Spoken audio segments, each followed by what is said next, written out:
Olá, amados.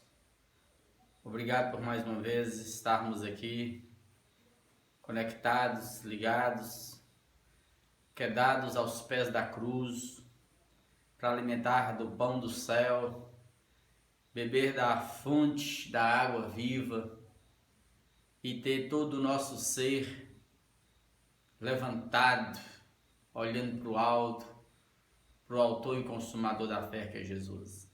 Então seja bem-vindo mais uma vez, ajunta os seus aí, com muita alegria no coração, com disposição, enfrente os absurdos, enfrente a indisposição muitas vezes, o desânimo, a vontade de não fazer nada. Por favor, essa é uma atitude que perpassa a carne, é algo que a carne não quer fazer, é se humilhar diante de Deus para dizer que dependemos dele. A carne não quer depender de nada.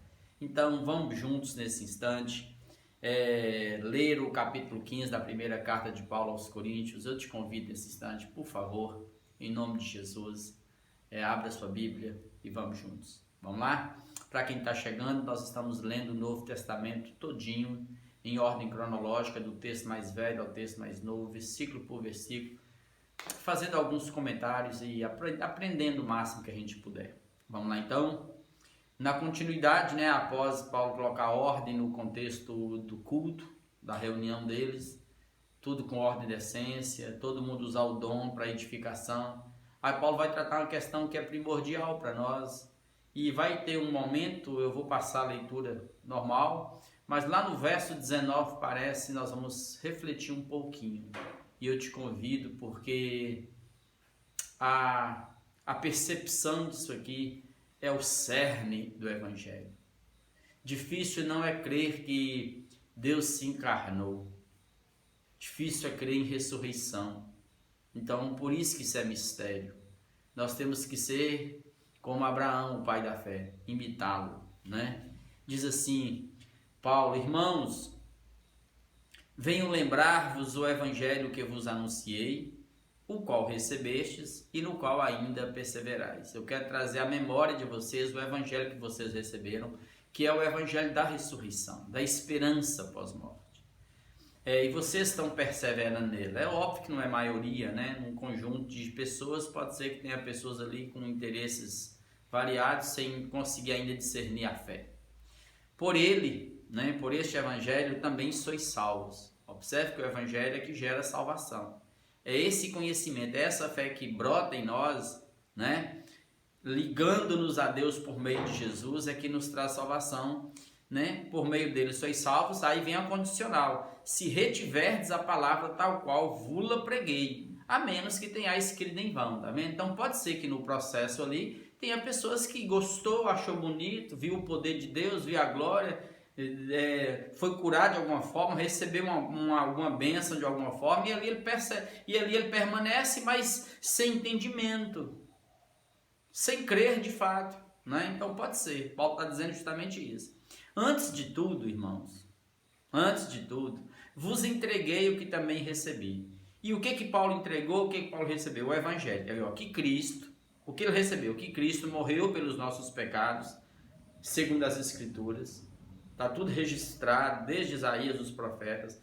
Cristo morreu lá na cruz pelos nossos pecados, para destruir aquilo que nos matava no corpo, E que, verso 4, que foi sepultado, de fato ele foi sepultado, todos viram, a escolta romana estava lá, e ressuscitou ao terceiro dia, também segundo as Escrituras. Todos que estavam ali, muitas testemunhas, mais de 500 pessoas foram testemunhas oculares da ressurreição de Jesus. Então Paulo começa dizendo justamente isso, para confrontar a heresia que estava nascendo e destruindo a esperança dos irmãos ali naquela igreja. E diz o verso 5, e Jesus apareceu a Cefas, ele vai falar dos apóstolos, É lógico que Jesus apareceu primeiro a Maria Madalena, nós já vimos isso, E apareceu a Cefas, que é Pedro, e depois apareceu aos 12, os 12 apóstolos. Aqui já está desconsiderando, o Judas, mas possivelmente o Matias já estava no processo, que veio substituir Judas depois, foi aquele que acompanhou desde o princípio e viu tudo. Depois foi visto por mais de 500 irmãos de uma só vez, dos quais a maioria sobrevive até agora, estão vivos, grande parte deles. Porém, alguns dos que viram Jesus já morreram e não podem testemunhar, né? Depois, Jesus, verso 7, foi visto por Tiago, que era meu irmão dele, e mais tarde por todos os apóstolos. Pronto. E afinal, depois de tudo, depois de todos, se revelar a todos, foi visto também por mim, Paulo, como por um nascido fora do tempo. Aí Paulo fala da experiência dele. Por que ele é um apóstolo? Jesus se revelou a ele fora do tempo, né? Ele é um fórceps, ele foi arrancado, ele foi ele sofreu um trauma de Deus, como diz assim, né? Um trauma deustizado. Então Paulo está falando disso. Pronto. Então Paulo está mostrando provas científicas? Não. Provas testemunhais, provas históricas no fluxo da história. Lê que você vai saber que Jesus veio, morreu, ressuscitou. Como Flávio José, que é um historiador judeu, que conta no livro dele, História dos Hebreus. E ele ressuscitou. Acabou. Paulo está definindo isso aqui. Como é que nós vamos desmentir tudo isso, sendo que os apóstolos estavam todos vivos? Como é que ele surge agora dizendo que não há ressurreição? Vamos lá. Porque aí Paulo fala, porque eu, Paulo, sou o menor dos apóstolos. E o menor não é no sentido de ser inferior, né? No sentido de que ele veio depois. Ele não caminhou com Jesus, ele não viu Jesus literalmente, pessoalmente. Ele veio depois. E ele veio depois de perseguir a igreja de Deus. Mesmo que nem mesmo sou digno de ser chamado apóstolo, pois persegui a igreja de Deus. E todos nós sabemos que ele foi um perseguidor feroz. Ele respirava perseguição, morte, né? Mas pela graça de Deus, graça a favor de Deus, é um trauma de Deus, né? Não sou eu. Deus que foi em busca de mim, como foi em busca de Adão.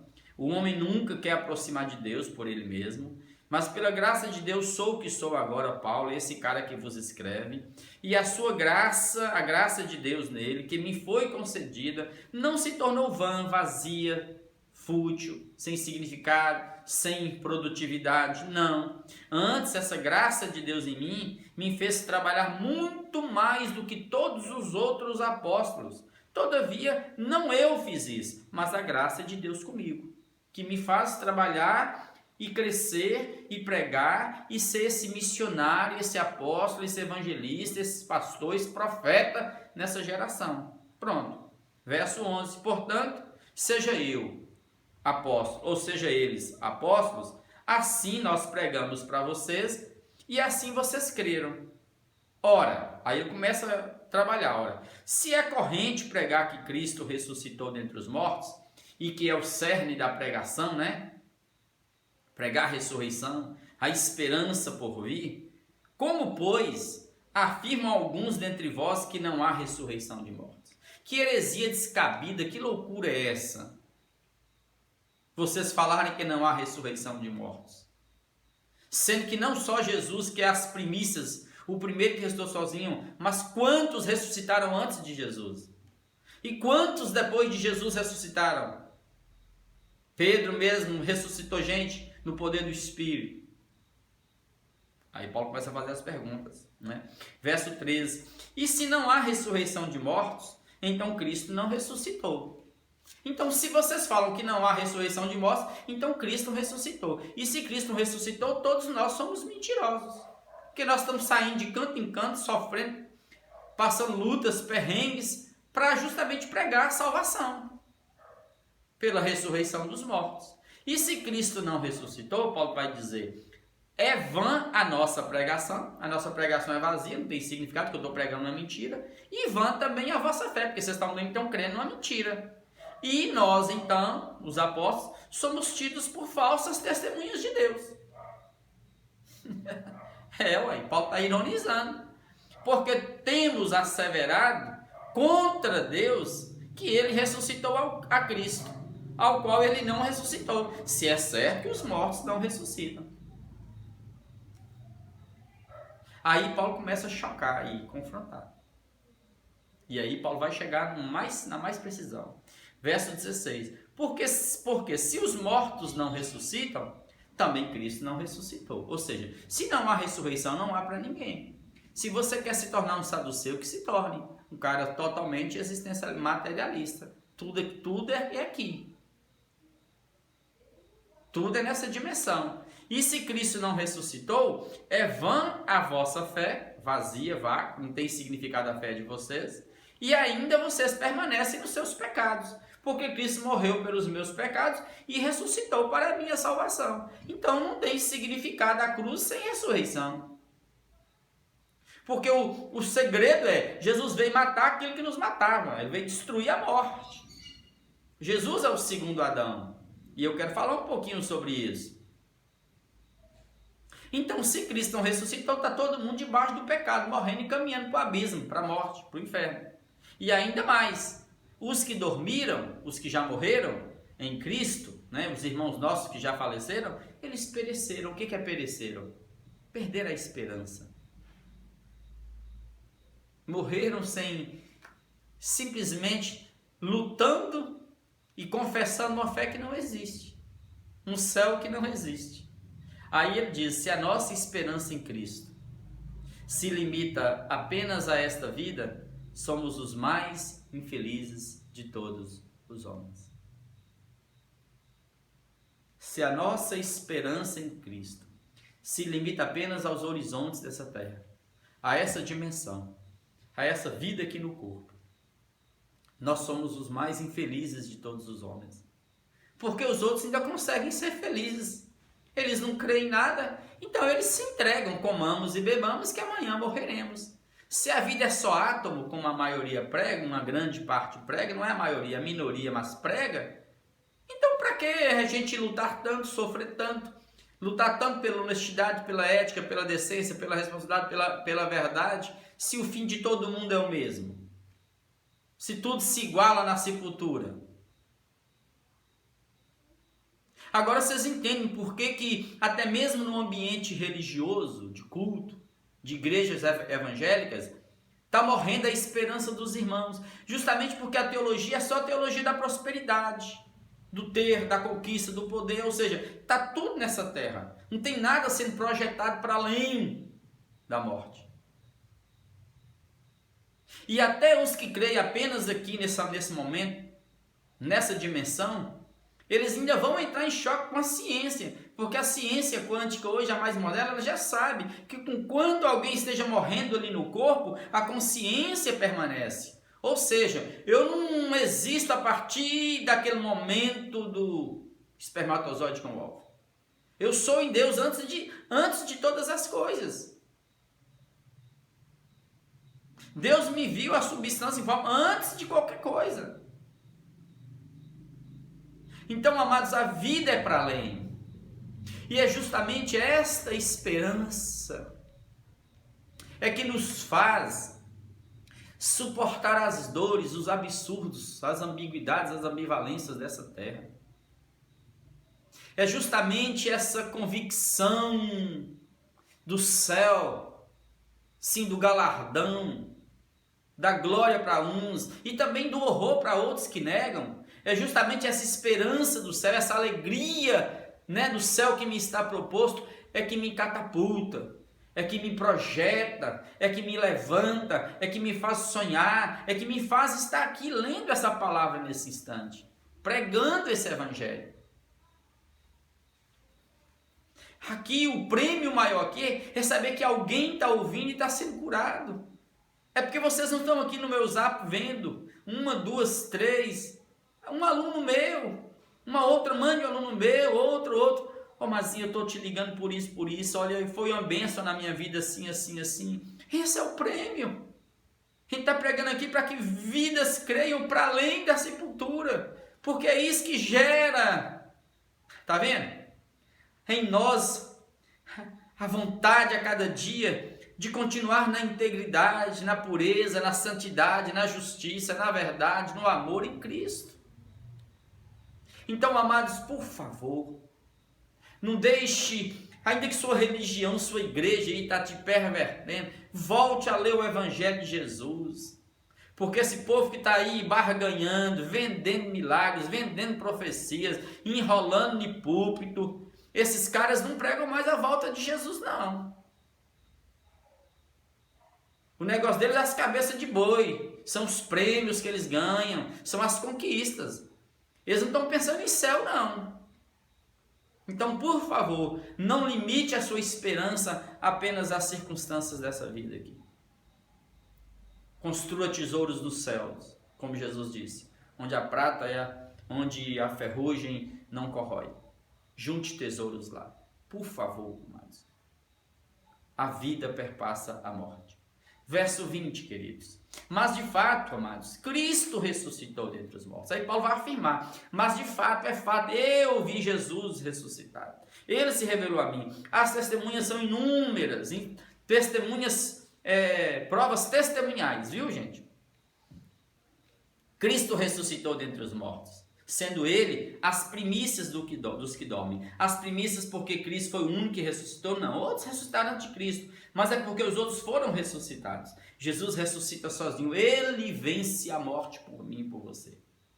Os outros foram os outros que foram lá e ressuscitaram, tá bom? Visto que a morte veio por um homem, também por um homem veio a ressurreição dos mortos. Porque assim como em Adão todos morrem, assim também todos serão vivificados em Cristo. Aí Paulo vai mostrar que lá em Adão, morrendo morrerás. Ali quando Adão tenta, conforme a síndrome de luz, ser como Deus, subir e querer ser conhecedor do bem e do mal, e ele experimenta do fruto da árvore, do conhecimento do bem e do mal, e aí essa árvore, ela antes de habitar lá num lugar físico na terra, na Mesopotâmia, que é onde está o Éden hoje, que é onde é o Éden, a Mesopotâmia lá, o Iraque, aquela região, ela habita o coração. E quando ele querer ser, assentar no trono de Deus, ele cai, ele morreu. Ou seja, aquela ligação espiritual com Deus, de conversar com Deus, de andar com Deus, morreu. O homem caiu ali, o mundo é caído. E morrendo agora, morrerás. Ele experimenta a morte no corpo. Adão não tinha preocupação com morte. Ele sempre se via existindo. Ele não tinha noção de tempo. Não existia tempo antes da queda. Tempo foi contado depois de Adão. Depois da queda dele. Perceba isso. É ali, naquele momento, que nasce a morte. E é a partir dali que eu e você e Adão começa a dar valor à vida. Porque a morte chega. Agora, eu herdo a morte, todos nós herdamos a morte. Pode observar para a raça humana, é o caminho de todos. Do pó viemos, para o pó voltaremos. Agora veja bem, o último Adão, Jesus, é quem nos traz de volta para Deus. Então, é essa morte espiritual que aconteceu lá em Adão, nós ganhamos em Cristo Jesus. Eu ressuscitei dos mortos pelo poder do Espírito que me levantou. E agora eu sou um com Deus. Tá vendo? Então essa ambiência dentro de mim aqui agora me projeta para o eterno. E me faz suportar as dores deste mundo e vencer e dizer não às paixões dessa carne. Porque a vontade da alma, da gente, das emoções é ficar por aqui, viu? Sentir todos os prazeres e se perder aqui, ó. Se diluir, virar passa, dissolução, como diz Paulo aos Efésios. Capítulo 4. Entrar em estado de dissolução. Não, mas eu sei que em mim eu quero mais, eu quero viver. Pronto. Então Jesus é o último Adão. Em Adão eu morri, em Cristo eu vivo. Cada um, porém, por sua própria ordem. Qual a ordem? Cristo, as primícias, ele primeiro. Depois, os que são de Cristo na sua vinda. Pronto, quando Cristo voltar, nós estaremos junto com ele. Aí ele já nem está colocando aqui aqueles que estão ressuscitando para o horror eterno, viu? Ele já falou isso em Tessalonicenses, nós já lemos. Vai lá e pesquise nos nossos vídeos aí. E então virá o fim. Aí virá o que é o fim? É quando Jesus voltar, a última vinda dele, na vinda dele. Quando ele entregar o reino a Deus e Pai, quando houver destruir todo o principado, bem como toda potestade e poder, porque convém que Cristo reine até que haja posto todos os inimigos debaixo dos pés. O último inimigo a ser destruído aqui é a morte. Sim, a morte, o diabo, besta, falso, todos serão lançados no lago de fogo. Já não existirá morte quando Jesus voltar, amados. Eu já não estarei neste corpo. Eu estarei num outro nível de energia. Isso. É isso que ele está dizendo aqui. Porque, verso 27, Não esqueça, viu? O último inimigo a ser destruído é o quê? É a morte. A morte já não tem mais, já não levará mais ninguém para a sepultura, porque as primeiras coisas passaram. Então hoje eu estou aqui.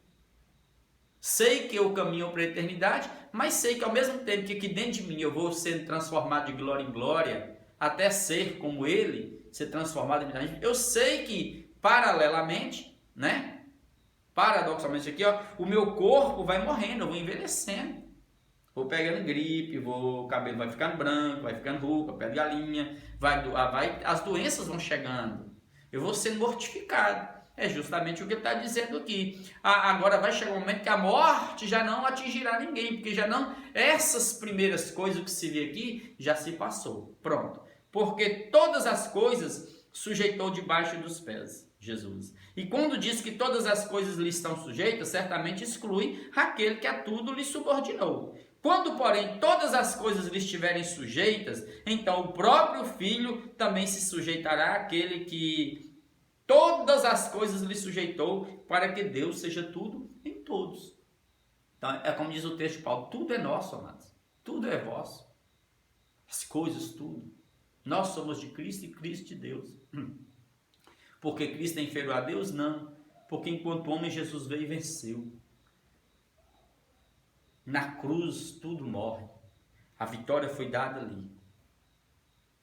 Então eu caminho, por isso que eu estou vencendo, porque Cristo venceu por mim. Agora vai chegar a hora que tudo vai ser consumado, de fato. A totalidade de tudo. Verso 29. De outra maneira, que farão os que batizam por causa dos mortos? Se absolutamente os mortos não ressuscitam, por que se batizam por causa deles? Aí Paulo está fazendo uma crítica a um processo errôneo, errado e perverso que tinha na época deles, né? Irmãos que morreram antes de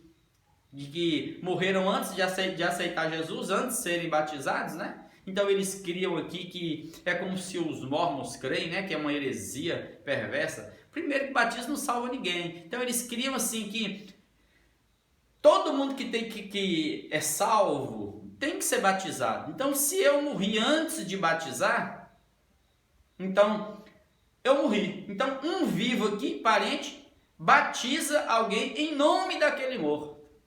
Então aí Paulo está ironizando e brincando com eles. É tão perverso que vocês estão fazendo. O que vocês fazem é duplamente errado. Porque se uma parte de vocês crê que não há ressurreição, por que vocês estão batizando em nome de morto?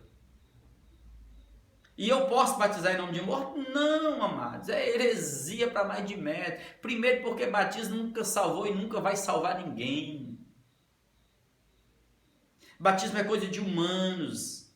Faz parte de mostrar para as pessoas visivelmente aquilo que aconteceu no meu ser.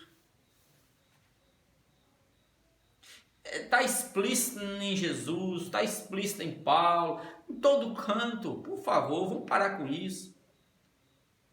É por isso que tem muita gente adoecendo dentro do contexto de igreja, porque eles acham que chegou na igreja, batizou, né? Está entregando a oferta, o dízimo lá e está salvo. E aí perverte. Não, amados.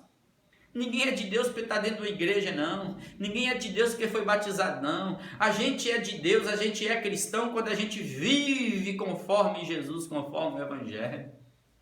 Então, por favor, não faça como eles. E verso 30. E porque também nós nos expomos a perigos toda hora, se não há ressurreição? Por que Paulo passou por lutas, provas, perseguições, açoites, prisões, fome, nudez, perigo, espada? Por que eu estou aqui pregando? Por que às vezes você fica um dia sem comer, sem beber água, jejuando por pessoas que nem conhecem a gente? Para que tudo isso se não há ressurreição de mortos? É muita loucura. Comamos e bebamos que amanhã morreremos. Se entregue, se perca. Tudo é matéria, tudo é átomo. Para que lutar pela verdade? Dia após dia, Paulo falando, eu morro. Eu o protesto, 2 pontos. E é o protesto que eu faço agora com você, que está vivendo só em função daqui. Sem gratidão no coração, sem paixão, sem amor, sem verdade. Reconstrói sua vida em Jesus. E não fica acumulando tesouro nos bancos, nas poupanças, não. Acumula tesouro no céu. Viva cada dia cheio de alegria, curta. Goze a vida enquanto você pode. Faça igual Salomão. Esse é o bem que você carrega. Pronto, amados. Eu protesto, irmãos, pela glória que tenho em vós outros, em Cristo Jesus, nosso Senhor. Eu estou fazendo um protesto. Se como homem lutei em Éfeso com feras, que me aproveita isso? Se os mortos não ressuscitam, comamos e bebamos que amanhã morreremos. Não vos enganeis, meus irmãozinhos do coração. Aqui cabe uma outra mensagem esse texto. Ó. Não vos enganeis, meus irmãozinhos, cada um de vocês. As más conversações corrompem os bons costumes. Tornai-vos à sobriedade, como é justo, e não pequeis, porque alguns ainda não têm conhecimento de Deus. Isto digo para a vergonha vossa. Tem gente dentro de igreja cantando, louvando, entregando, sem conhecimento nenhum de Jesus. De cada 10 que você conhece dentro de igreja, pode contar um que conhece o Evangelho de Jesus mesmo. Ele aprendeu a ser membro de uma igreja, comportar como aquela igreja, mas conhecer muito pouco. Não se esqueça, amados, as más conversações corrompem os bons costumes. Isso vale não é só com respeito a negar a ressurreição aqui não. É tantas outras coisas que a gente fica falando besteira. Tem pessoas que se encosta perto para bater um papo, de 10 palavras 9 é dinheiro, tudo é aqui. O cara não transcende nada além disso, não tem uma ideia boa, não fala do amor de Jesus. As más conversações corrompem os bons costumes. Fique atento com quem que você anda, com quem que você conversa, o que você conversa. Porque aquilo vai entrando, vai minando a gente. Quando você menos espera, você se torna igualzinho. Então volte à sobriedade. É o que Cristo Jesus disse na expectativa da volta dele. Quando virdes todas essas coisas acontecendo, erguei os olhos e alegrai-vos. E não deixeis o vosso coração ficar sobrecarregado com as consequências das orgias, dos bacanais, das bebedices, da embriaguez deste mundo que está louco, perdido. Dando tristeza, você vê como que o humano ficou endiabrado, está destruindo de meio ambiente, de animais, de justiça, de verdade, está destruindo tudo, as minorias, ninguém presta. O mundo está ficando louco e feio. Então volte para Jesus, porque só em Jesus você consegue enxergar o amor de Deus e ser uma pessoa do bem, alegre e festiva. Vamos orar nesse instante. Coloque seu coração em Deus e deixe o Espírito de Deus te curar, te fortalecer agora e te levantar. E peça a Deus para colocar sua mente para além da sepultura, fazer você transcender nesse instante em fé. Deus, obrigado por esse encontro, Pai, de oração. Esse encontro em que lemos mais uma vez alguns versículos da Tua Palavra. Obrigado, Pai, porque de fato, Pai, nós não somos apenas pó. Nós temos um nível de vida que perpassa o pó da terra, a sepultura, o inferno, o sepulcro. Sim, Pai. Nós temos um nível de vida, Pai, que está contigo, que é um contigo, e nós te agradecemos porque em Cristo Jesus o Senhor nos ressuscitou dos mortos. O Senhor nos deu vida novamente. Obrigado que nós agora não somos mais filhos de Adão, nós somos filhos do Cristo vivo, que venceu na cruz, foi sepultado e ressuscitou para a nossa salvação. Agora eu te peço que o vento, Pai, da ressurreição, o sopro de vida do Senhor seja sobre as casas que estão agora abrindo, Pai, para ler a Tua Palavra. Que filhos, que cônjuges sejam ressuscitados dos mortos. Que sonhos, Pai, sejam projetados. Oh Deus, permita que os nossos jovens e adolescentes tenham sonhos, Pai, para que eles não se entreguem ao nada desta vida e se tornem como zumbis, Pai, no chão dessa terra. Levanta aqueles que estão construindo e constituindo tesouros nessa terra. Oh Deus, ajude-os a transcender para construir, oh Deus, tesouros nos céus, através do amor ao próximo, Pai. Cura-me, alegra a minha alma. Eu sei que nenhum trabalho no Senhor é em vão, e eu sei que esse momento de leitura de Bíblia aqui, de oração, não é em vão, e eu sei que neste momento o Senhor está com o teu Espírito, tocando cada um, cada casa, curando, produzindo consolo, exortação, edificação. O Senhor está ressuscitando morto, o Senhor está trazendo o desviado, o Senhor está curando o abatido nesse instante. Eu sei que o Senhor é Deus que age. Eu sei aqui dentro que o Senhor nos chamou para isso. Então, mesmo com o corpo indisposto, desanimado muitas vezes, ajuda-nos a cada dia morrermos, Pai, para vivermos em Ti e semear a semente do Evangelho, a boa semente.